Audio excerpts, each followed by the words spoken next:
Okay, good day everyone, and thanks for joining.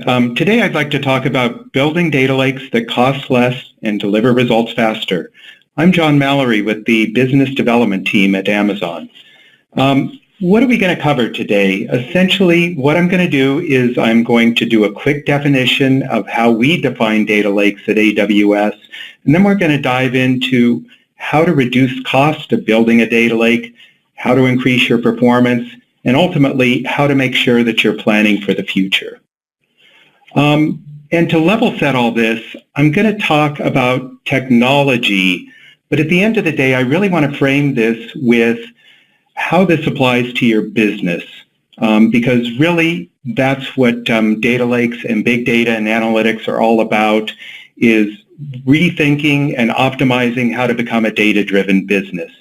So we're going to focus on data outcomes and how to drive those, where you start with looking for the answers and insights that you want to get and turning those into business outcomes, how to experiment, because ultimately that's how you learn, is experiment and apply what works, and then finally, how to do it in a very agile and timely fashion, where you can take data, you can go through this processing pipeline, get your answers and insights that apply to your business outcomes, and ultimately cost optimize and get the most timely results by choosing the services and the architectures that are the best fit for what you're trying to do. So traditionally, if you were doing on-premise or traditional analytics, you very much likely have an architecture that looks like this, where you have a lot of duplication and sprawl, where you may have your structured data in databases, data marts, ERM systems, and ultimately maybe rolling up to a data warehouse. You're probably storing a lot of your raw business data in traditional storage arrays. And then ultimately, if you are advanced and really focused on analytics and machine learning, you probably have some Hadoop clusters, some Spark, maybe some NoSQL databases where you're doing your more advanced analytics. And if we start to think about how to reduce cost and increase performance, this is the lowest hanging fruit, because the biggest cost reduction tool is to eliminate multiple copies of data. And if you have an environment like this, you have a lot of copies of what's probably duplicate data. And the other thing, if you're going to improve performance, is to stop moving data around and work on a central set of data. Is going to get you your biggest performance improvement bang for the buck. So that's really what drives people building a data lake and centralizing their assets on a single platform. And the way we define data lakes here at AWS is it's an architecture, not a solution, with virtually limitless centralized storage capabilities, where you can then process your data where it lives. And so some of the key attributes we're going to use to define this are, we're going to decouple storage and compute, which is both to optimize cost and optimize performance.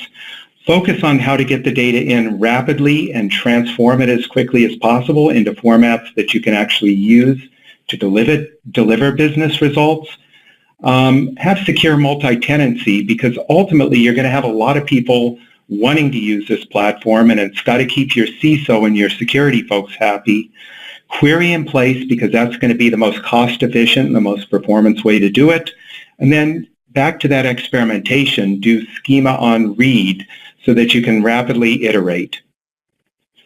So turning this into an architectural diagram and using common AWS services, what does this look like? So starting at the bottom, you've got to get the data integrated with the platform, which means moving data that you can onto the platform where it lives, but then ultimately you're probably collecting data from a lot of sources, third-party partners, on-premise equipment, where it's going to be about integrating and creating hybrid architectures. So you've got to have a whole set of data movement and data integration tools to integrate your data sources and get them into the data lake.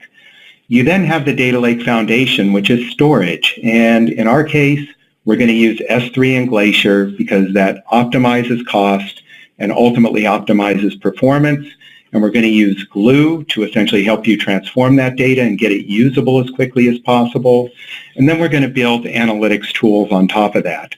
And really, you're going to pick and choose from a wide array of analytic tools, both native AWS services to do things like data warehousing, big data processing, interactive querying, but also a whole ecosystem of third-party tools, because your developers and your data scientists and you yourselves that are listening want to use the tools of your choice ultimately that you're comfortable with and are experienced with. And then finally, you've got to turn all this into insights, because that's how you consume it, tie it back to your business. So essentially, by combining all this, you can handle any analytic workload at any scale and ultimately at the lowest possible cost. So why do we use S3 and by extension Glacier, which are AWS's object storage platforms, for the data lake? The first reason is unmatched durability, availability, and scalability. Because ultimately, if this is going to become a core part of your business, it has to be rock solid, reliable. You can't have outages. You can't lose data. You've got to be able to count on that data foundation as being permanent and solid. Best security, compliance, and audit capabilities. Obviously, you're probably going to have a lot of business critical data in there, maybe even personal data if you're in certain industries. You're going to have a lot of people using this. So you've got to have very granular, very airtight controls of who can access what and how you audit those capabilities to keep your compliance people happy. Object level control at any scale, because ultimately you want to get very granular in how you use your data, both how you apply metadata, how you apply security policies, and ultimately how you use things like lifecycle to cost optimize. You want to get quick business insights into your data, which I'll talk a lot more about the tools you use to get that. We've talked about you need to have a lot of ways to integrate data, bring it in, create hybrid architectures. And then finally, it's all about partners at the end of the day, because this is a very broad ecosystem and we have twice as many partner integrations as other leading providers out there. So with that said, that's the data lake. Let's now talk about how once you start this journey, you can build a cost-optimized data lake and reduce your data lake cost. So the first thing is you want to use tiering, because one size doesn't fit all when it comes to data. You're going to have some data that's probably very hot, being processed very frequently, where you need the highest levels of performance, and that's going to cost more to pay for that performance and put it on highly optimized storage and platforms that'll do that. But ultimately, when that data ages out and cools off, you no longer need that frequent access, and it can be stored on much more cost-effective storage tiers, and you're going to want to life cycle it down to those storage tiers using data tiering. So you're going to keep your hot data in EMR and Hadoop and your high-performance processing tools like Redshift, but then you're going to put it into S3 as it cools off, and then ultimately set up automated lifecycle policies using advanced capabilities like S3 Analytics to help you optimize that tiering strategy to match your data access patterns and move it down, and ultimately maybe keep large historical data sets in Amazon Glacier, where you can go back and access them at any point in time in the future, but keep them around in a very cost-effective storage tier. So this is the foundation of controlling cost and going to get you, beyond reducing the number of copies, the biggest bang for your buck. The other key here is to process data in place where it lives in S3 as much as possible.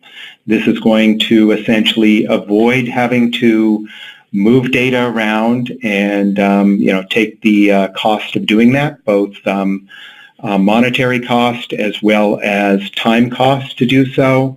It's going to allow multiple tools to share the same data sets, which is the biggest cost reducer here, rather than moving back to that model of having multiple copies of data exist in each tool.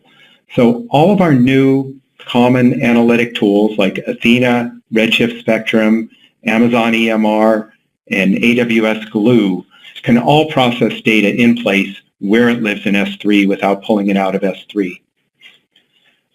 So let's talk a bit more about the tools and how to optimize cost around these tools, starting with EMR, since that's often the workhorse of most analytic jobs. So essentially, EMR is a managed Hadoop service. It's Apache Hadoop. So, has all the features you know and love if you're a Hadoop user or a Spark user or, other processing frameworks that are built on Hadoop. And the first tenet here is EMR decouples compute and storage so you can right-size each and scale each of them dynamically independently of the other, because that's going to help you optimize cost. Once you set up this architecture, there are a few key things you want to do to help cost optimize this and ultimately improve performance. The first is, quite intuitively, compress your data sets. There are a lot of compression algorithms out there that are in the Apache open source, things like gzip, Snappy, LZO, a whole host of those. You're going to want to choose one, and ultimately, you're going to trade off compression ratios versus performance, but really you want to choose one that ultimately is going to be splittable, because that's going to give you the best performance. So, you're considering both cost and performance here.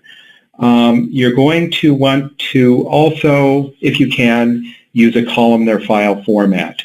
These help compress your data and also organize it in ways which make querying that data much more efficient, which ultimately reduces your compute cost. So Parquet is kind of the gold standard here, but there's ORC, there's Avro, and so choose one of these formats if it works for you. Another key is aggregate small files. You're doing a few things here. You're reducing your transaction cost, you're reducing your data management cost, and over things like managing metadata, managing lifecycle, and ultimately you're getting better performance, which once again reduces your runtimes and reduces your cost. A few other considerations for Spark is use spot instances. That can save you up to 80% of your compute cost for running the clusters. So if you can do it, use Spot. Also use the right instance types to match your workflow. That's too involved to get into here, but there's a lot of documentation to optimize that, and your AWS local technical resources can help you with that.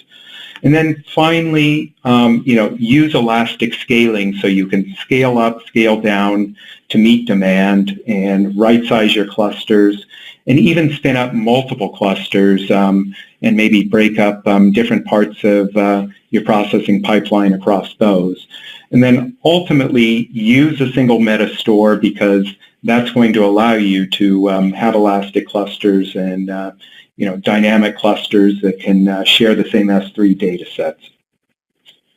The next way to optimize cost, if you need data warehouse capability, is to use Redshift Spectrum. Redshift is Amazon's data warehousing platform, and last year we introduced a capability called Spectrum, which essentially allows you to query data in place where it lives in S3. And so by doing this, you don't have to do ETL and you don't have to do restores and lift that data into the Redshift platform, where storage is much more expensive per capacity than it is in S3. So use Spectrum as much as possible. And if you are using Spectrum, essentially, once again, use columnar file formats like Parquet, so that you can, get that good compression and efficient scans. Put your large, more static, like fact tables in S3, because that's going to give you the lowest cost storage.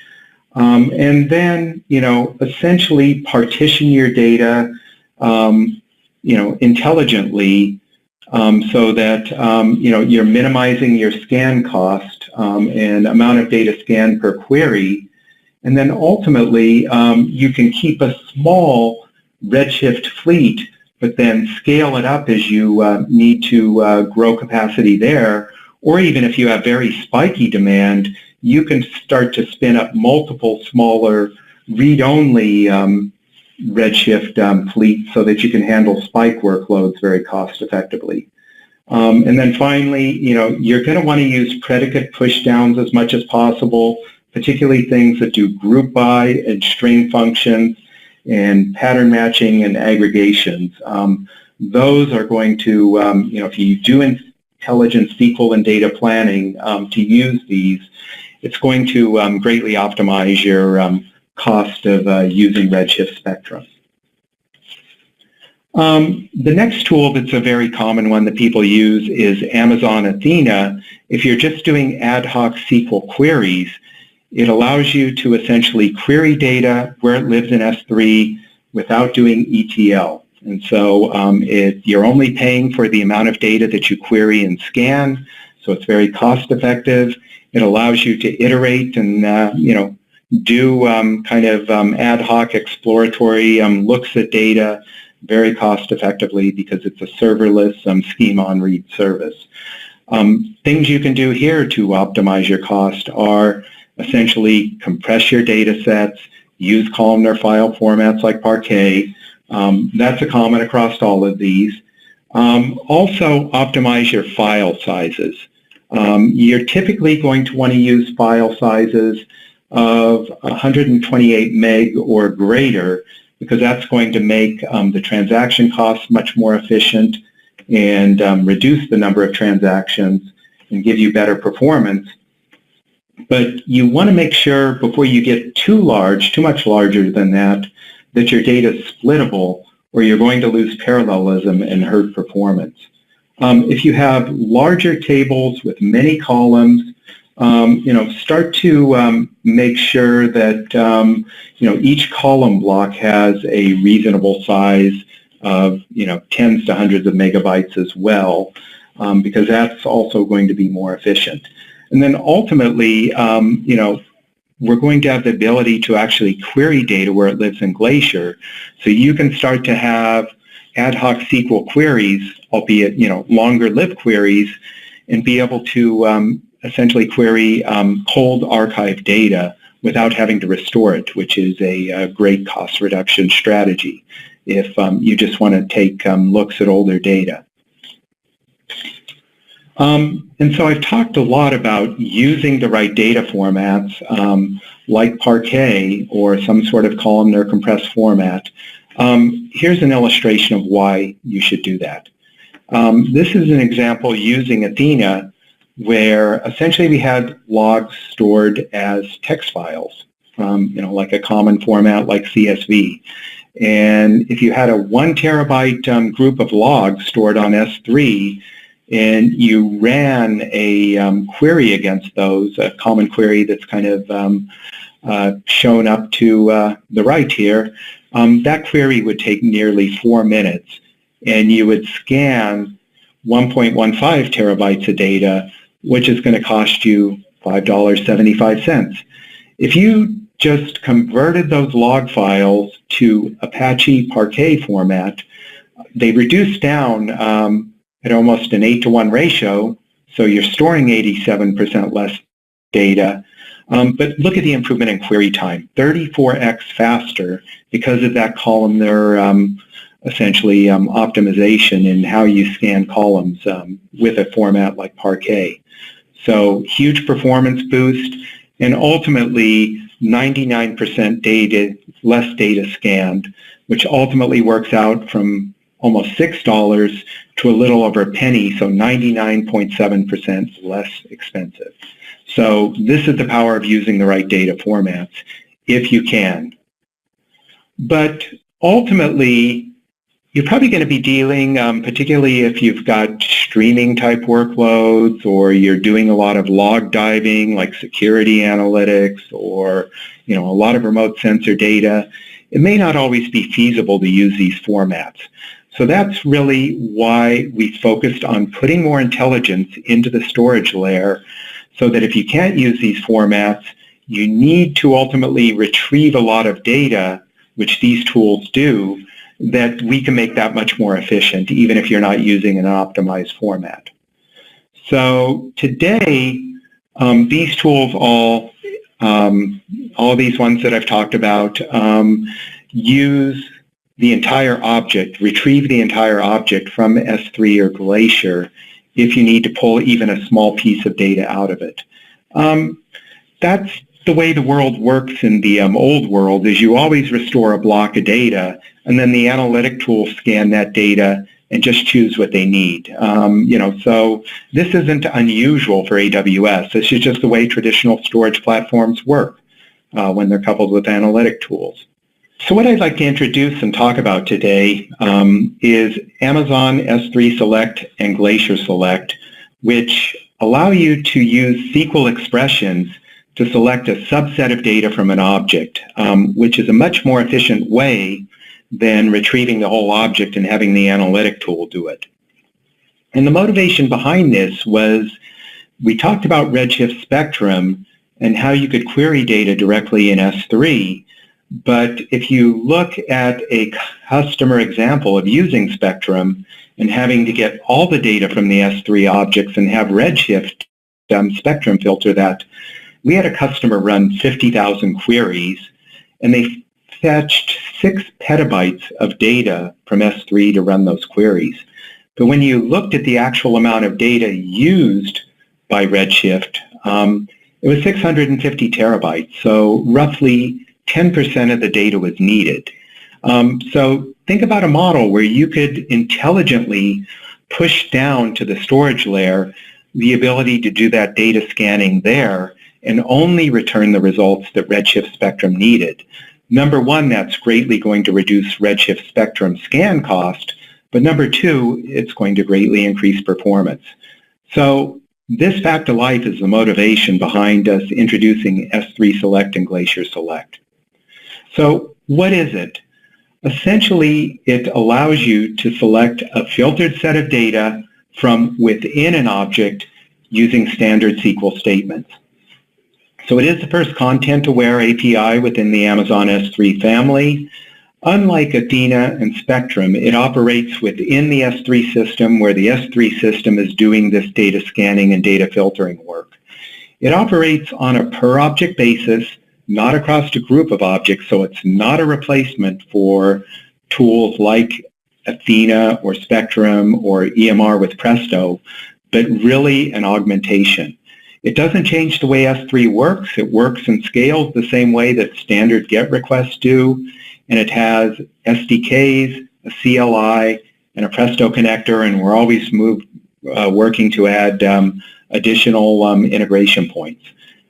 So who will use it? Obviously, it's a great plugin for Redshift Spectrum, Amazon Athena, EMR with Presto, and other custom query engines where it can optimize them, reduce cost, improve their performance.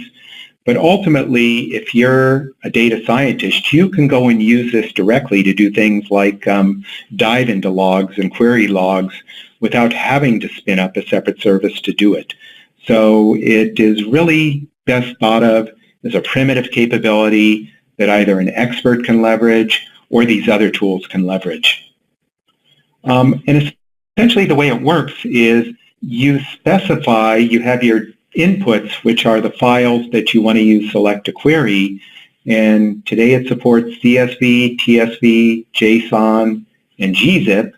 And then you issue SQL statements consisting of select, from, and where against those objects, using conditions and math and logic as part of those SQL statements.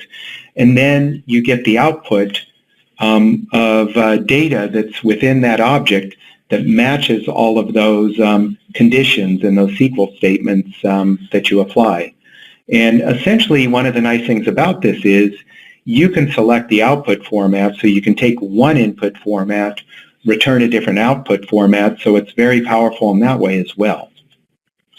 So think about if you want to get an object and do a pattern match here, like find something in that object, today what you'd have to do is essentially get the object, write some sort of a function which could run on Lambda, could run on a compute instance, but you're going to have to use something external to actually do that filtering and get what you want out of that object. With a select statement, or S3 select, you essentially do a select object, give your statement, S3 is going to return that result without needing any external filtering or external compute to do that.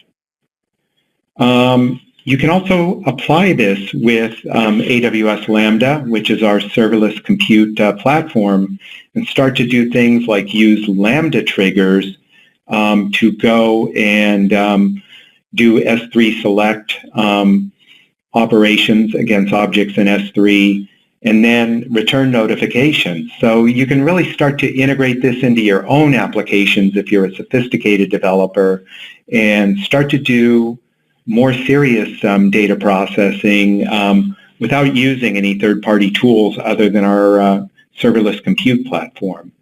And so an example of this that one of our SAs wrote is essentially you can start to do serverless MapReduce. So essentially, if you look on the left, this is the code, and this is public code that's out there, where you could use our Lambda platform to do serverless MapReduce, but it was doing the actual data scanning as well. But then by plugging in select into this, essentially we pushed that scan work and that data selection work down to S3. And so as you can see between the before and the after, S3 select made this capability 2x faster at 1/5 of the cost. So, it has a lot of value in reducing cost if you can't use cost-optimized formats, or you have data that you're going to only access and use a very small part of the object to do an analytic job. And as I mentioned, it has a Presto connector, so it works with existing Hive metastores, which is typically what's used with EMR or Hadoop, and then automatically converts predicates into S3 select request, pushes it down. So, it's very well integrated into common Hadoop job frameworks, and as I mentioned, we'll increasingly add more integration points over time. And so if you look at this Presto connector, kind of the before and after scenario of running a specific query on the left versus using S3 select Presto connector on the right, you can see that once again it was 5x faster with 1/40th of the CPU. So big game changer in terms of accelerating big data, reducing big data processing cost that typical of workloads that you'd find in a data lake. And as I mentioned today, we're adding support for Athena. Amazon EMR already exists with the Presto connector and Redshift Spectrum, as well as working with Apache ecosystem vendors to make sure that they're leveraging and supporting it as well. Glacier Select is even more interesting because Glacier, I mentioned back at the beginning, tiering data into colder tiers of data storage to reduce cost. Glacier is Amazon's archive tier, where it's very low cost, very highly durable storage, but you have to restore the data in the old world before you could run any analytic queries against it. But Glacier introduced a capability called Glacier Select, where you can use these same SQL queries to essentially do SQL statements against data that's archived in Glacier, and then it will essentially, Glacier will filter that data, restore the output that matches those statements into an S3 location, and notify you when that data is ready to use. So all the richness that I talked about with S3 Select can now apply to your archive data in a cold archive tier as well.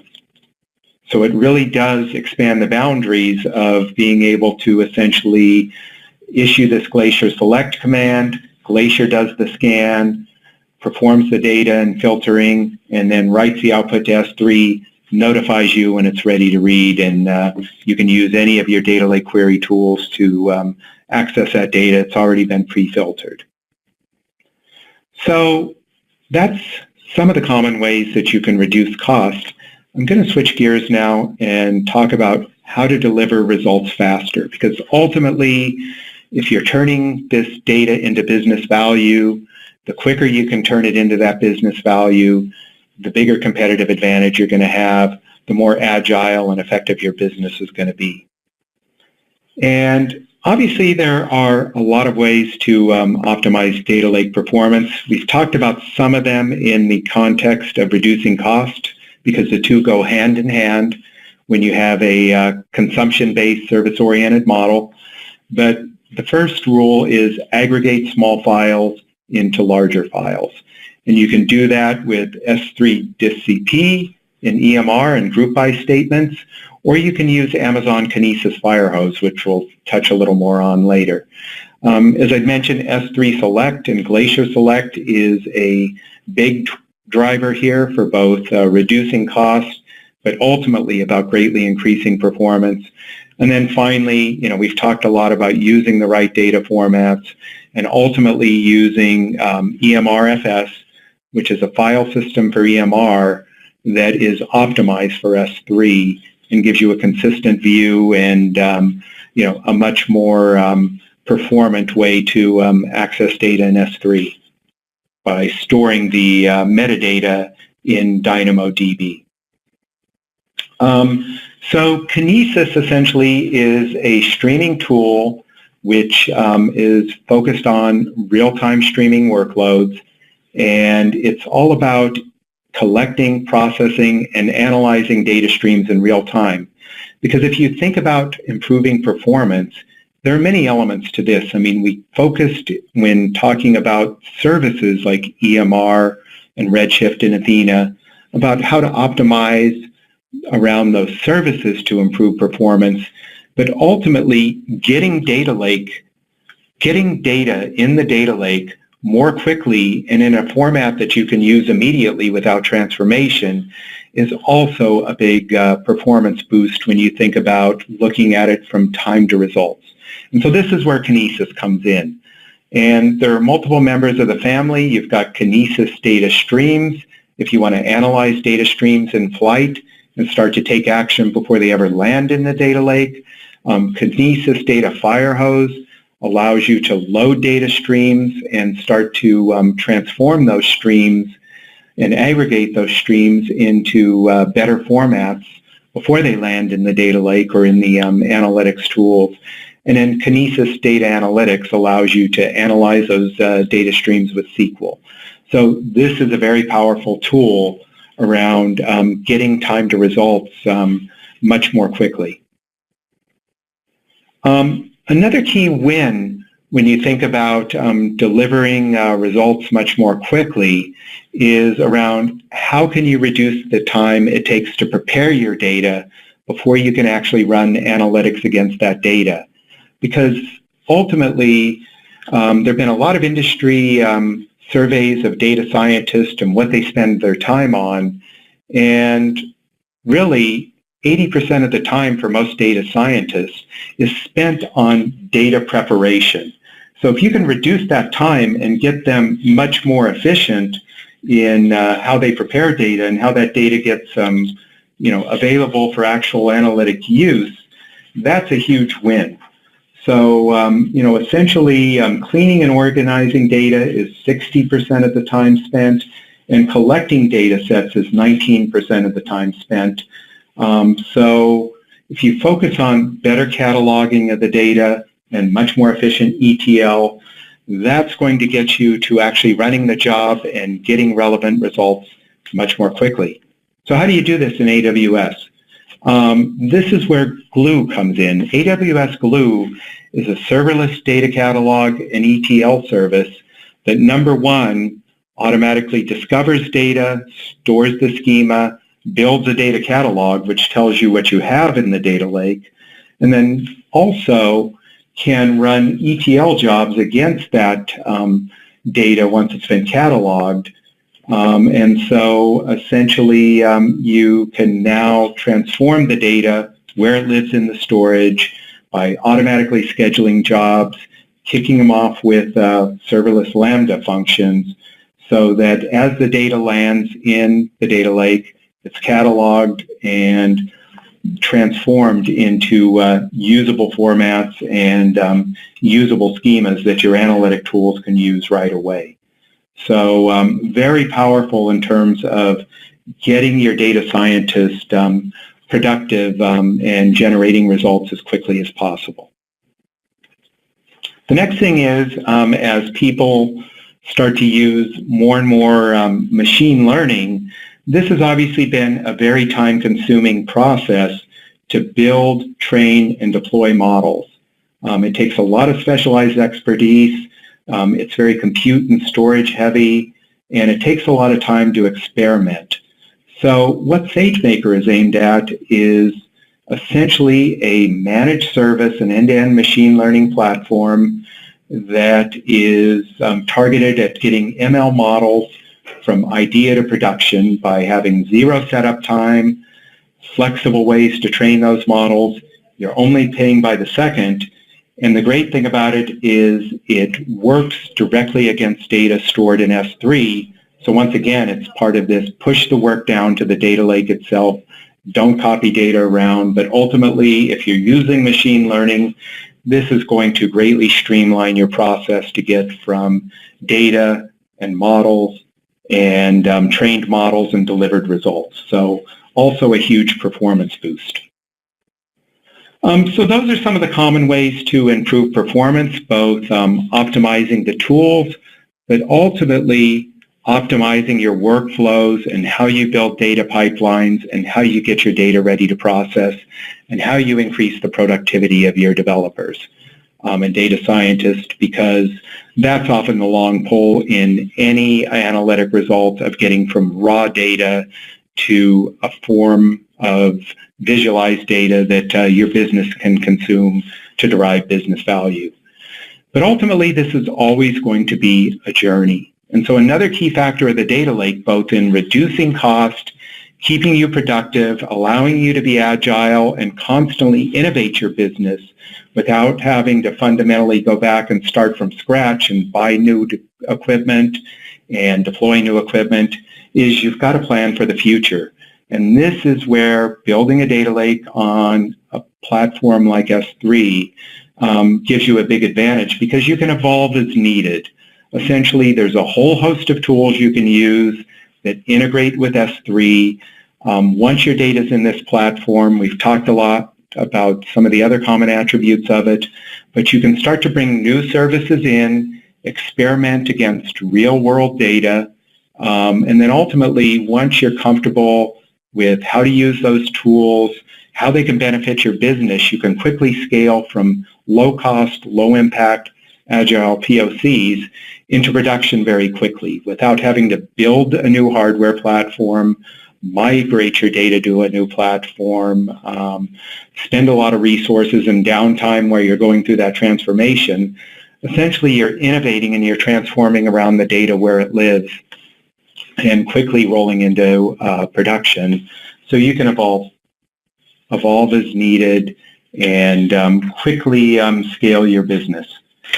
So thanks for joining today. Hopefully this was helpful in letting you know a few ways that you can get better results more quickly and for less money if you use an AWS data lake.